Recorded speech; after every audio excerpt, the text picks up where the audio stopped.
Guys, ഇന്ന് ഞാൻ സംസാരിക്കുന്ന നമ്മുടെ ഇന്ത്യ സൗത്ത് ആഫ്രിക്ക ഗെയിം. വിശ്വസിക്കാൻ പറ്റില്ല, നമ്മുടെ ഇന്ത്യ ഇങ്ങനെ തോക്കുമോ. മീൻസ് ഇന്ത്യയുടെ ഇത്രയും ഒരു 1 ഇയറായിട്ട് ഇന്ത്യ കളിച്ച ഈ കളിയിൽ ഇന്ത്യ തോക്കുമോ എന്ന് ഒരിക്കലും നമുക്ക് ഇമാജിൻ ചെയ്യാൻ പറ്റില്ല. I cannot imagine India will be losing like this. ഒരു ടൈറ്റ് മാച്ച്, ഇത്ര വലിയൊരു ടീം. സൗത്ത് ആഫ്രിക്ക ഒരു ചെറിയ ടീമൊന്നും അല്ല. South Africa is a very big team. ഇപ്പോൾ they are coming as powerful team. So almost like നമ്മുടെ ഓസ്ട്രേലിയ. അങ്ങനൊരു ടീമിനോടൊരു നമ്മുടെ ശക്തി അനുസരിച്ച് നമ്മൾ എന്താണ്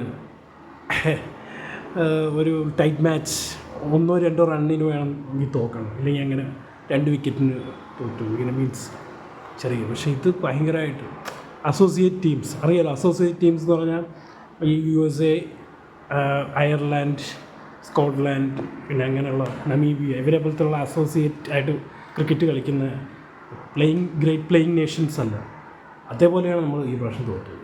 അതിനൊരു വലിയ റീസൺ എനിക്ക് തോന്നുന്നു, ഇതിന് മുമ്പുള്ള നമ്മുടെ ഒരു കോൺഫറൻസ്, മീൻസ് ന്യൂസ് കോൺഫറൻസ് ഒന്നും നടക്കുന്നു.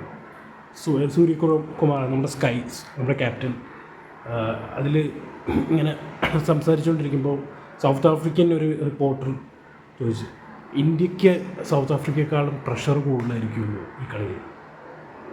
അവർക്കത്ര പ്രഷർ ഉണ്ടാവില്ല, ഇന്ത്യക്കാണ് കൂടുതൽ പ്രഷർ. ഇന്ത്യൻ മണ്ണിൽ കളിക്കുന്നതുകൊണ്ട്, ഇന്ത്യൻ സോയിലിൽ കളിക്കുന്നതുകൊണ്ട് ഇന്ത്യക്ക്. അപ്പോൾ സൂര്യകുമാർ അത് ഒന്ന് ഞെട്ടിയിട്ട് സമ്മതിച്ചു കൊടുത്തു. അത് ചിലപ്പോൾ എനിക്കൊന്നും അതൊരു ടാക്റ്റിക്കലായിട്ടാണ് ആൾ സമ്മതിച്ചു കൊടുക്കുന്നത്. പക്ഷേ എൻ്റെ ഒരു അഭിപ്രായത്തിലാണ്. ഇപ്പോൾ ഓസ്ട്രേലിയൻ ടീമാണെങ്കിൽ അവരുടെ മൈൻഡ് സെറ്റ് എന്ന് വെച്ചാൽ അവർ പ്രഷറിലാണെങ്കിൽ അത് അവർ അറിയിക്കില്ല, അവർ ഒരിക്കലും പറയത്തില്ല. ഞങ്ങൾക്ക് പ്രഷറൊന്നുമില്ല, എന്ത് പ്രഷർ. അവർ ക്ലിയറായിട്ട് അത് പറയും. പ്രഷർ മൊത്തം സൗത്ത് ആഫ്രിക്കയ്ക്കാണെന്ന് അവർ മൊത്തം ക്ലിയർ കട്ടായിട്ട് പറയും. അങ്ങനെ ഒരു മെൻറ്റാലിറ്റിയാണ് അവരുടെ. ഓൾറെഡി അവർ ചിലപ്പോൾ സൗത്ത് ആഫ്രിക്കയെക്കാളും അത്ര സ്ട്രോങ് അല്ലേ പോലും ചില ടീമുകൾ അങ്ങനെ പറയാറുണ്ട്. സൗത്ത് ആഫ്രിക്കയിലോടാണ് ഈ ചോദ്യം പോയാൽ അവർ ഇന്ത്യക്കാണ് പ്രഷർ, ഞങ്ങൾക്കൊരു പ്രശ്നമൊന്നുമില്ല. ഇപ്പോൾ സൗത്ത് ആഫ്രിക്കയിലാണ് ഈ കളി നടക്കണമെങ്കിൽ അങ്ങനെ പറയുള്ളൂ. അപ്പോൾ ഇന്ത്യൻ മൈൻഡ് സെറ്റിൽ അങ്ങനെ ഒരു ചെറിയ പ്രോബ്ലം. ഇന്ത്യ പവർഫുള്ളാണ്, ഇന്ത്യ കളിക്കാരെല്ലാവരും പവർഫുള്ളാണ്. ഇന്ത്യ ഇപ്പോഴത്തെ ടീം എല്ലാ രീതിയിലും നല്ലൊരു ഇതുണ്ട്. ബോളിംഗ് ആയാലും നമ്മുടെ ബുംറ ഉണ്ട് നമ്പർ 1, വരുൺ ചക്രവർത്തി നമ്പർ 1. ഇപ്പോൾ ബാറ്റിങ്ങിൽ ഇപ്പോൾ നമ്മുടെ അഭിഷേക് ശർമ്മ ഇങ്ങനെ പോകണമെങ്കിൽ ഈസ് ഓൾസോ നമ്പർ 1 ബാറ്റ്സ്മാനാണ് അഭിഷേക് ശർമ്മ. പിന്നെ നമ്മുടെ സൂര്യകുമാർ യാദവ്, സ്കൈ, ഇഷാൻ കിഷൻ, ഇവരൊക്കെ നല്ല ഇതിലുള്ള ഫോമിലുമാണ്. അപ്പോൾ എല്ലാ രീതിയിലും ഫീൽഡിങ് ഇപ്പോൾ വലിയ കുഴപ്പമില്ല. ഇപ്പോൾ നമ്മുടെ ഒരു അറ്റാക്കിംഗ് മൈൻഡ് സെറ്റ് ഇല്ല, ജസ്റ്റ് ഒരു മൈൻഡ് സെറ്റ്. അതിനെയും ഇതിൻ്റെ ഗെയിമിൻ്റെ ഒരു പാർട്ടാക്കണം. അതൊരു എന്താണ് പറയുക, മോറലി വി ആർ നോട്ട്, ഞങ്ങൾ ഭയങ്കര നല്ല ആൾക്കാരാണ്. മോറലായിട്ട് പോയിക്കഴിഞ്ഞാൽ everything is favouring love and war പോലെയാണ്. This is like a war. ഇപ്പോൾ പാകിസ്ഥാനായിട്ട് കളിക്കുമ്പോൾ this is like a war. അവിടെ നമ്മൾ മോറൽ ഗ്രൗണ്ട് നോക്കിക്കഴിഞ്ഞാൽ നമ്മൾ കൈവർക്ക് ഷേക്ക് ഹാൻഡ് ചെയ്യണം. സൂര്യകുമാർ യാദവ് ഷേക്ക് ഹാൻഡ് ചെയ്തിട്ടില്ല. അപ്പോൾ അതിൻ്റെ മോറൽ നമ്മൾ നോക്കുന്നില്ല. സെയിം എല്ലാ ടീമിനോട് ഇതേ മോറൽ ഇത് തന്നെ കാണിക്കണം. സൗത്ത് ആഫ്രിക്കയാണെങ്കിലും ഓസ്ട്രേലിയ ആണെങ്കിലും നമ്മൾ ഒരു അറ്റാക്കിംഗ് മൈൻഡ് സെറ്റ്. ഇപ്പോൾ നമ്മുടെ വിരാട് കോഹ്ലി എത്ര ക്യാച്ച് എടുത്താൽ എത്ര ഫീൽഡിങ്, വെറുതെ അവരെ നോക്കിയിട്ട് ഞാൻ ഒരു ആക്ഷൻ ഉണ്ട് ഇങ്ങനെ. അത് നമ്മുടെ രോഹിത് ശർമ്മയും കാണിക്കും. അത് അവരുടെ മൈൻഡ് സെറ്റിനെ ഒന്ന് പേടിപ്പിക്കാൻ. ഇന്ത്യ അങ്ങനെ ഒരു ഇത് തുടങ്ങിയാൽ മതി. ഇന്ത്യ ബാക്കി എല്ലാത്തിലും പവർഫുള്ളാണ്. സൂര്യകുമാർ യാദവ് ഒരു പാവമാണ്. അയാളെപ്പോഴും ഒരു ഡിസിപ്ലിൻഡായിട്ട് ഭയങ്കര ഞാൻ ആരെയും വിഷമിപ്പിക്കില്ല, എപ്പോഴും ചിരിച്ച്, അത് ഓക്കെ. അപ്പം അറ്റ്ലീസ്റ്റ് വേറൊരാൾ ഇവിടെ വേണം. അത് നമ്മുടെ റാണയുണ്ടല്ലോ, ഒരു പയ്യൻ നല്ല ഇപ്പം ഇഞ്ചുറി ആയിട്ട് പോയ അപ്പം ഇതിനൊരു ഇതുണ്ട് അറ്റാക്കിങ്. അപ്പോൾ അങ്ങനെ 2 പേര് എതിർ ടീമിനെ വെറുതെ ഒന്ന് അറ്റാക്കിങ്ങിനെ എല്ലാ വിക്കറ്റ് കഴിഞ്ഞാലും അങ്ങനെ ഒരു മീൻസ് അത് വേണം. അത് മൈൻഡ് സെറ്റിൻ്റെ കളിയാണ്. ഇപ്പം ഇങ്ങനത്തെ ഒരു പ്രസ് കോൺഫറൻസിൽ, ഇങ്ങനത്തെ പ്രസ് മീറ്റിലാണെങ്കിൽ പോലും സൗത്ത് ആഫ്രിക്കൻസ് ആണെങ്കിലും ഇംഗ്ലണ്ട് ആണെങ്കിൽ പോലും അവരുടെ ഒരു മൈൻഡ് സെറ്റാണ്. അവിടെ മുതലേ അവർ സ്റ്റാർട്ട് ചെയ്യും. അവരുടെ റിപ്പോർട്ടേഴ്സ് മെൻ്റലി ഒരു ഇതാക്കും, ഡൗൺ ആക്കാൻ നോക്കും, ടെൻഷൻ. ഇതേപോലെ ഏഷ്യൻ കൺട്രീസ് അവർ പണ്ട് മുതലേ ഇംഗ്ലീഷുകാരുടെ ആർക്കറിയാം മെൻ്റലി ആഫ്രിക്കൻസ് ആൻഡ് ഏഷ്യൻസിനെ അങ്ങനെ എന്തെങ്കിലും പറഞ്ഞു കഴിഞ്ഞാൽ അവർ മെൻ്റലി ഡൗൺ ആവുന്നു. നമ്മൾ ഇപ്പോഴൊക്കെ നമ്മൾ പവർഫുള്ളാണെങ്കിൽ പോലും ഏഷ്യൻസിനും ആഫ്രിക്കൻസിനും ശരീരം കുറച്ചൊരു പവർഫുള്ളാണ്. അവർക്ക് കയറി വരാൻ പറ്റുന്നത് മെൻ്റലി അവർ മറ്റൊരു സുപ്പീരിയർ ആണെന്നുള്ള ഒരു നെറേറ്റീവ്, നമുക്ക് നെറേറ്റീവ് എന്ന് പറയാം. അത് തന്നെയാണ് പേപ്പറുകളിലും ന്യൂസ് പേപ്പർ ജേർണലിസത്തിലൊക്കെ നടക്കുന്ന നെറേറ്റീവ്സ്. ഇവരൊക്കെ വലിയ ആൾക്കാരാണ്, ഒരു നെറേറ്റീവ് എപ്പോഴും ഉണ്ട്. ഓസ്ട്രേലിയ ഈസ് മൈറ്റി, വെറുതെ എത്ര തോറ്റാലും അവർ മൈറ്റിയാണ്. അത് തന്നെ ഒരു നെറേറ്റീവാണ്. അപ്പോൾ അതേ ഇതിൽ അപ്പോൾ നമ്മൾ അതേപോലെ മൈറ്റി ഇന്ത്യൻ എന്ന് വിളിക്കുക. ഇപ്പോൾ 2 ഇയേഴ്സായി എത്ര കപ്പ് നമ്മൾ വാങ്ങി, ഇതുവരെ മൈറ്റി ഇന്ത്യൻസ് അല്ല. ഇന്ത്യ ഇപ്പോഴും ഒരു പാവങ്ങളെ പോലെയാണ്. ഇന്ത്യ ഭയങ്കരമായിട്ട് കളിക്കുന്നത്. ഇപ്പോഴാണ് ജഗർനോട്ട് എന്നൊക്കെ രവിശാസ്ത്രി വിളിക്കുന്നുണ്ട്. അത് രവിശാസ്ത്രി ഇപ്പോൾ കുറച്ച് പേര് ബാക്കി എല്ലാവരും ഇന്ത്യ നെഗറ്റീവായിട്ടാണ് കാണുന്നത്. ഇന്ത്യ ഒന്നിനും കൊള്ളില്ല. 2 ഇയേഴ്സായി ഇപ്പോഴും നമ്മൾ മൈറ്റി ഇതുവരെയായിട്ടില്ല. ഇപ്പോഴും മൈറ്റി ഓസ്ട്രേലിയൻസാണ്. എല്ലാ കളിയും തോക്കുന്ന ഓസ്ട്രേലിയ. പാകിസ്ഥാനോട് വരെ കളി തോറ്റാണ് ഓസ്ട്രേലിയ. എന്നാലും അവരിപ്പോഴും മൈറ്റി. അങ്ങനെയല്ല, നമ്മൾ മൈറ്റി ആവണം. അത് ഫീൽഡിൽ മൈറ്റിയായിട്ട് ഒരു അഭിനയിച്ചെങ്കിലും കാണിക്കണം. അവരെ സൈക്കോളജിക്കലി ഒരു ബാറ്റിലുണ്ട്. ഈ സൈക്കോളജിക്കൽ ബാറ്റിൽ വിൻ ചെയ്യാത്തോളം കാലം നമുക്ക് കുറച്ച് ബുദ്ധിമുട്ടാണ്, പ്രഷറിലായി പോകുന്നുണ്ട്.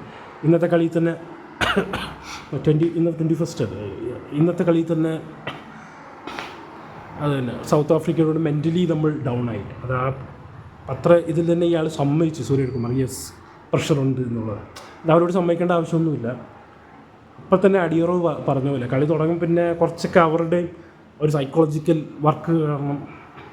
അപ്പോൾ ഇനിയും കൂടെ കളി നമ്മൾ സൈക്കോളജിക്കലി ഈ ടീമുകളെല്ലാം നമുക്ക് സൈക്കോളജിക്കലി ഇത് ചെയ്യാം. ഇനിയും വരാൻ പോകുന്ന സിംബാബ്വെ നമുക്ക് സൈക്കോളജിക്കലി അവർ ഇതാക്കണം. അപ്പോൾ വിരാട് കോഹ്ലിയുടെ കുറവ് ഇതാണ്. വിരാട് കോഹ്ലി അവിടെ ഉണ്ടെങ്കിൽ അതൊരു അങ്ങനെ ഒരാൾ വേണം എന്നുള്ളതിൻ്റെ ഒരു തെളിവാണിത്. അതുകൊണ്ടാണ് ഇന്ത്യ കഴിഞ്ഞ T20 world cup 2024 world cup ജയിച്ചത് തന്നെ വിരാട് കോഹ്ലിയുടെ ഈ പവറാണ്. എത്രയൊക്കെ പറഞ്ഞാൽ ബാറ്റിംഗ് നന്നായിട്ട് ചെയ്തു, അതിനൊപ്പം വിരാട് കോഹ്ലിയുടെ മെൻറ്റാലിറ്റി അത് വേറെ ആർക്കും ഇല്ല. രോഹിത് ശർമ്മയ്ക്ക് പോലും ഇത്രയില്ല, വിരാട് കോഹ്ലിയുടെ അത്രയില്ല. രോഹിത് ശർമ്മയും കുറച്ചൊരു പാവമാണ്. നമ്മൾ സൂര്യകുമാർ മുംബൈയിൽ നിന്ന് വന്നതാണ്. പക്ഷേ ഡൽഹിക്കാരൻ ആയ വിരാട് കോഹ്ലി ഡൽഹിയിലെ പൊതുവെ പറയുമ്പോൾ ഡൽഹിക്കാർ കുറച്ചൊക്കെ ഒരു ദേഷ്യക്കാരാണ്, ഭയങ്കര എടുത്തുചാട്ടക്കാർ. അതിൻ്റെ ഒരു പവറാണ് വിരാട് കോഹ്ലി പോലത്തെ ഒരു കളിക്കാരൻ്റെ കുറവ് ഇപ്പം നമുക്ക് മനസ്സിലാവും. പിന്നെ അപ്പോൾ അതാണ് പ്രശ്നം. ഇന്ത്യക്കാരുടെ മൈൻഡ് സെറ്റ് ഒന്ന് ചേഞ്ച് ചെയ്യണം. സിംബാബ്വെ അതേപോലെ തോൽപ്പിക്കാൻ പറ്റും. അല്ലെങ്കിൽ തന്നെ നമ്മൾ കളി സിംബാബ്വെക്കാളും വലിയ ആൾക്കാർ. പിന്നെയുള്ള വെസ്റ്റ് ഇൻഡീസ്, അവരെ ഇതേപോലെ മൈൻഡ് സെറ്റ് ഉണ്ട് കുറച്ച്. ഇതിപ്പം റേസിസം എന്നൊന്നും പറഞ്ഞിട്ട് കാര്യമില്ല. അവരും കിട്ടിയ അവസരത്തിൽ നമ്മളെ ഇതേപോലെ ചെയ്യും. ഏത് ടീമും നമ്മൾ അവരെയും കുറച്ച് ഇത് ചെയ്യണം. പിന്നെ പാകിസ്ഥാനോട് കളിച്ചേ ഇന്ത്യയെ ജയിക്കുള്ളൂ. അത് പ്രകൃതി നിയമം പോലെയാണ്. പാകിസ്ഥാനിൽ പ്രഷർ താങ്ങാൻ പറ്റില്ല, അത് വേറെ കാര്യം. അതുകൊണ്ട് അവിടെ നമ്മൾ ഒന്നും ചെയ്തില്ലെങ്കിലും കുഴപ്പമില്ല. അതേപോലെയല്ല മറ്റേ ടീമുകൾ. നമുക്ക് we have to do something. We have to change our mindset on. Also we have to show it on the field that we are mighty, we will fight. Not like fight, we will attack. Like we are a lion. We are proud of our game, the way we are playing. We are a pride. ആ ഒരു ഇത് mind set കൊണ്ടുവന്നേ പറ്റുള്ളൂ. At least T20 India number 1 ആയിരിക്കണം. ടെസ്റ്റിൽ ഇതിപ്പോൾ 5 ദിവസമാണ്. അപ്പോൾ ടെസ്റ്റിൽ ഈ മൈൻഡ് സെറ്റ് നമുക്ക് കൊണ്ടു നടക്കാൻ പറ്റുന്നതാണ്. ഓസ്ട്രേലിയക്കാരുടെ മൈൻഡ് സെറ്റ് മാത്രമാണ് മെയിൻ. പിന്നെ കളി അതേപോലെ തന്നെ 5 days അവരതേ മൈൻഡ് സെറ്റ് വെച്ച് അവർ തോക്കാൻ നിന്നാലും അവർ സമ്മതിക്കുള്ളൂ. അതാണ് അവരുടെയൊക്കെ വിജയം. 1 ഡേയിലും കൂടുതൽ നേരം ഫീൽഡിൽ നിൽക്കുമ്പോൾ അവരൊക്കെ വായിന്ന് എന്തൊക്കെ പറയുന്നത് അവരുടെ അറിയാമല്ലോ. ഓസ്ട്രേലിയക്കാരുടെ ഇത്രയും നാൾ അവരുടെ സ്ലെഡ്ജിങ് അവർ ചെയ്യുന്നത് ജസ്റ്റ് സ്പോർട്സ്മാൻ ഒരു മൈൻഡ് സെറ്റിൽ മാത്രമേ. അവർ കളി കഴിഞ്ഞ് സ്റ്റേജിൽ പുറത്തിറങ്ങിയ ഇവർ ഒന്നും മിണ്ടൂല. അങ്ങനെ അത്രയ്ക്ക് ആൾക്കാർ അത് അവരെ കോച്ചിങ് ചെയ്തെടുക്കണം. സ്ലെഡ്ജിങ് അത് അറിയില്ല ആ കാര്യം. അങ്ങനെയാണ് അവർ വേൾഡ് ചാമ്പ്യൻസ്. സ്ലെഡ്ജിങ് ഭയങ്കര കംപ്ലൈൻ്റ് ആയി. അതൊരു റേസിസം പോലെയാണെന്ന് പറഞ്ഞ് അതുകൊണ്ട് അവർക്ക് നിർത്തേണ്ടി വന്നുകൊണ്ടാണ് അവരുടെ കളിയെല്ലാം പോയത്. അല്ലാണ്ട് അവരുടെ കളിയല്ല, അവരുടെ സ്ലെഡ്ജിങ് കാരണം എതിർ ബാറ്റ്സ്മാനെ ചുറ്റും നിന്നവർ അവരുടെ വീട്ടുകാരെയും പറയും, എല്ലാവരും പറഞ്ഞ് ഇയാളെ അവിടെ പ്രഷർ അയാളെ ഔട്ടാക്കും. വേറൊരു ടീമും അത് ചെയ്യില്ല. ഇതാണ് ഈ ടെക്നിക്ക്. പിന്നെ അവർ നിർത്തേണ്ടി വന്നു. സ്ലെഡ്ജിങ് പറ്റില്ല, അത് ICCയിൽ വലിയ ഇത് വരുമെന്ന് പറഞ്ഞുകൊണ്ട് ഇന്ത്യയൊക്കെ തന്നെ കംപ്ലയിൻറ്റ് ചെയ്തു. ഇന്ത്യക്കാരതൊന്നും ചെയ്യാറില്ല. ഇന്ത്യക്കാർ ഭയങ്കര ഡീസൻ്റാണ് എന്നുള്ള ഇതിൽ നിർത്തിച്ചുകൊണ്ടാണ് ഓസ്ട്രേലിയക്ക് ഇപ്പം ഇത് പോയത്. അല്ലെങ്കിൽ അതിൽ കൂടെയാണ് അവർ പകുതി കഴിയും 50% കളി അവർ ജയിച്ചെടുക്കുന്നത്.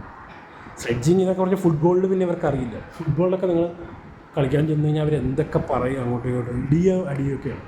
പിന്നെ അവിടുത്തെ കാണികൾ, ഓഡിയൻസ് അറിയാലോ എത്ര വയലൻ്റാണ് ഫുട്ബോളിലൊക്കെ. ക്രിക്കറ്റിൽ അത്ര വയലൻസ് ഒന്നുമില്ല. ഓഡിയൻസൊക്കെ വെരി, സത്യം എന്താ പറയുക, ഇത് ജെൻറ്റിൽമാൻസ് ഗെയിം എന്ന് പറയുന്നത് കളിക്കാരുടെ അല്ല, ജെൻറ്റിൽമാൻസ് എന്ന് പറഞ്ഞാൽ കാണുന്ന ഒരു ജെൻറ്റിലായ ആൾക്കാരാണ് ക്രിക്കറ്റും കാണുന്നത് ഏകദേശം. മറ്റേ ഫുട്ബോൾ അങ്ങനെയല്ല, ഇറ്റ്സ് വെരി വയലൻറ്റ് ഗെയിം. അപ്പോൾ ആ രീതിയിൽ ഇപ്പം T20 ഏകദേശം ഒരു it's a very fast game. So at least Indian ടീമിനോടൊക്കെ അപേക്ഷയാണ്, you have to be very attacking. ഒന്നും നോക്കാനില്ല, നമ്മൾ for the game, for the cup, നമ്മളിവിടെ തന്നെ നിൽക്കാൻ വേണ്ടി, നമ്മുടെ കപ്പ് ഇവിടുത്തെ ഇന്ത്യയിൽ തന്നെ നിൽക്കാൻ വേണ്ടി we are world champions. At least in T20 we are the champions. We have to show all the best. ബാക്കിയെല്ലാം കാര്യം ഇപ്പോൾ പാകിസ്ഥാൻ നമ്മുടെ ഫൈനലിൽ വന്നാൽ നമ്മൾ രക്ഷപ്പെട്ടെന്നാണ് പറയുന്നത്. ബിക്കോസ് പാകിസ്ഥാൻ ഒരിക്കലും ഇന്ത്യയെ തോൽപ്പിക്കാൻ പറ്റില്ല. ദാറ്റ്സ് ഫാക്റ്റാണ്. അതിപ്പോൾ രക്ഷയില്ല, അവർക്ക് അത് മാറാൻ പറ്റില്ല. ബാക്കിയുള്ള ടീമുകളാണ് ഇപ്പോൾ നമുക്ക് പ്രശ്നം. വെസ്റ്റ് ഇൻഡീസിനെയും നമ്മൾ ശ്രദ്ധിക്കണം. ഒരുപാട് ഇംഗ്ലണ്ട് ഇപ്പം ഭയങ്കര കളിയാണ്. ഇംഗ്ലണ്ടിൻ്റെ കാര്യമൊന്നും പറയാൻ പറ്റില്ല. അവർക്ക് അങ്ങനത്തെ ഒരു മൈൻഡ് സെറ്റ് ഉണ്ട്. അവരാണല്ലോ ഓസ്ട്രേലിയയിലും പോയി ഓസ്ട്രേലിയക്കാരായി മാറിയത്. പ്രത്യേകിച്ച് അവർക്ക് അങ്ങനത്തെ ഒരു സുപ്പീരിയറിറ്റി മൈൻഡ് സെറ്റ് കൊണ്ട് പകുതി അവർ അതുകൊണ്ട് ജയിക്കും. അപ്പോൾ അത് നമ്മൾ ശ്രദ്ധിക്കണം, അത്രേ ഉള്ളൂ. അങ്ങനത്തെ ആൾക്കാരെ നമ്മളും അതേപോലെ കൺട്രോൾ ചെയ്യുക, നമ്മളെ പൊങ്ങി വരാനും സമ്മതിക്കില്ല. വി ആർ മൈറ്റി എന്നാണ് പറയുന്നത്. BCCI is greater than ICC എന്നാണ് പറയുന്നത്. ICC ഇൻ്റർനാഷണൽ ക്രിക്കറ്റ് കൗൺസിലിനേക്കാളും പവർഫുൾ നമ്മുടെ BCCI, board of cricket control in India. പിന്നെ എന്താ, വി ആർ മൈറ്റി. സോ അതിൻ്റെ പവർ നമ്മൾ കാണിക്കണം. ഇനി വരാമത്തെ ഫ്യൂച്ചറിൽ T20 is very powerful. So നമുക്കതൊരു പൊളിറ്റിക്കലി ജിയോ പൊളിറ്റിക്സിൽ കൂടെ അടുത്ത ഒളിമ്പിക്സിൽ വരുന്നുണ്ട് T20. പിന്നെ IPL അറിയാമല്ലോ, വേൾഡിൽ നമ്പർ 2 ആണിപ്പോൾ. NFL ആണ് അമേരിക്കനിൽ ഏറ്റവും കൂടുതൽ ആൾക്കാർ കാണുന്നതും പൈസയുടെ. പക്ഷെ ആൾക്കാർ കൂടുതൽ കാണാൻ വരുന്ന, ഇനിയും കൂടുതൽ വരാൻ പോകുന്ന IPL ആണ്. IPL തന്നെ പല കൺട്രീസിൽ കണ്ണുണ്ട് ഇപ്പോൾ. Because they are looking like IPL പോലെ ഒരു ഇത് അവരുടെ കയ്യിൽ കൊണ്ടുപോകണം. IPL ഇന്ത്യയിൽ നിന്ന് തന്നെ കൊണ്ടുപോകാനുള്ള ശ്രമങ്ങൾ മിക്കവാറും എല്ലാ UAE നടത്താറുണ്ട്. ദുബായി കൊണ്ട് നിർത്തണം എന്നൊക്കെ പറഞ്ഞ് സ്ഥിരം അവരുടെ ഒരു കളിയാണ്. പക്ഷെ നമ്മൾ അത് വിട്ടുകൊടുക്കുന്നത്. അപ്പോൾ ഇനിയുള്ള ഫ്യൂച്ചറിലായ ഫുട്ബോളിനെക്കാളും കുറച്ച് പവർഫുൾ ആകുമെന്നാണ് നമ്മുടെ T20 ക്രിക്കറ്റ്. ടെസ്റ്റിലൊക്കെ ഇനി നോക്കിയിട്ട് കാര്യമില്ല. ടെസ്റ്റൊക്കെ നമുക്ക് കണ്ടിരിക്കാൻ, അതൊക്കെ ഒരു last day okay. Test 5 days ഒക്കെ പണ്ടൊക്കെ എങ്ങനെ വെച്ച് കാണുമായിരുന്നു ദൂരദർശനിലൊക്കെ. അപ്പോൾ ടെസ്റ്റ് 1 day ആണെങ്കിൽ പോലും ഇറ്റ് ഇസ് ലൈക്ക് അൺഫോർച്ചുനേറ്റ്. നമ്മുടെ വിരാട് കോഹ്ലി ഇവിടെ എപ്പോഴും വേണമായിരുന്നു T20. ഏതായാലും IPL വരുമല്ലോ, പിന്നെന്താണ് ഇവിടുന്ന് റിട്ടയർ ചെയ്തെന്ന് പറയാം. ആ 1 day ഇനിയും വന്നിട്ട് വലിയ ആരും കാണാനൊന്നും തോന്നുന്നു. 1 day അത്ര 1 day ഫുൾ ഇരുന്ന് ക്രിക്കറ്റിൻ്റെ മുമ്പിൽ ഇരിക്കുക. വേൾഡ് കപ്പിൽ ചിലപ്പോൾ കുറച്ച് ഇതുണ്ടാവും. എന്നാലും ഇന്ത്യയിൽ ഇനി ആൾക്കാരൊക്കെ ബിസി ആയിരിക്കും. ഇനി ജോലിയൊക്കെ അങ്ങനത്തെ ഇത് വരുമ്പോൾ ഫുൾ ഇതല്ല. വിരാട് കോഹ്ലി എങ്കിലും T20 വേണ്ടതായിരുന്നു, ക്യാപ്റ്റനായിട്ടെങ്കിലും വേണമായിരുന്നു. രോഹിത് ശർമ്മ ഉണ്ടെങ്കിലും അതും കൊള്ളാം. പക്ഷെ വിരാട് കോഹ്ലിയുടെ ഇപ്പോഴത്തെ കളി ഈസ് വെരി വിശ്വസിക്കാൻ പറ്റില്ല. മണ്ടയിലൊക്കെ കളിച്ചത് അങ്ങനത്തെ ഒരു, പിന്നെ ആളുടെ മൈൻഡ് സെറ്റ് ആരും ഒന്ന് പേടിക്കുക. ആരും ഈ കളിയൊന്നും ഇന്ത്യൻകാരുടെ മുമ്പിൽ നടത്തൂല. അവർ ഈ പറയുന്ന foreign, England, Australia, South Africa, ന്യൂസിലാൻഡ്, ഇവരൊന്നും ന്യൂസിലാൻഡൊക്കെ വെറും പാവങ്ങളെന്നാണ് നമ്മുടെ വിചാരം. പക്ഷേ അങ്ങനെയൊന്നുമല്ല. We have to be the attacking mindset. All the best to team India. ഇന്ന് ലോസ് ഒരു വിഷമിപ്പിക്കുന്ന ഒരു കാര്യം. ഇന്ത്യ ഒട്ടും പ്രതീക്ഷയില്ല ഇങ്ങനെ ഇത്രയും ലോസിലേക്ക് പോകും, ഇത്രയും വലിയൊരു മാർച്ച്. നമുക്ക് നോക്കാം. എന്തായാലും ടീം ഇന്ത്യയാണ് എപ്പോഴും ഒരു വിജയത്തിൻ്റെ ഇതുള്ള ടീമാണ്.